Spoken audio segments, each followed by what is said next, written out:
Ну и в завершении выпуска Южная Якутия по праву считается форпостом развития физической культуры и спорта. Здесь имеются спортивные объекты, отвечающие международным стандартам. В дни длинных новогодних каникул министр спорта Якутии Михаил Гуляев совершил рабочий визит в Алдан и Нерюнгри. Михаил Гуляев посетил соревнования по джиу-джитсу, первый фестиваль по сдаче нормативов ГТО, нововведенный плавательный бассейн в городе Нерюнгри.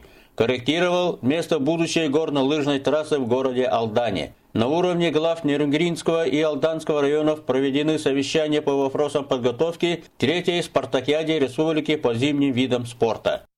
Обсудили вопросы размещения, питания спортсменов. То есть все организационные моменты. Сегодня на совещании были подняты эти вопросы. Решения по многим нашли. Алданцы готовы. Тем более все для этого есть.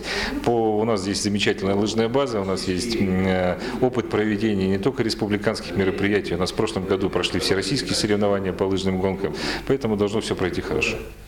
На педсоветах специализированных спортивных школ футбола и лыжной подготовки заслушивались отчеты руководителей и тренеров, преподавателей, приехавших из улусов и районов республики. По итогам прошедшего года поставлены новые задачи на наступивший Олимпийский Новый год. Проведение таких педсоветов дает определенные результаты. Школы, если сравнить прошлогодними протоколами, анализами, те ошибки они устранили.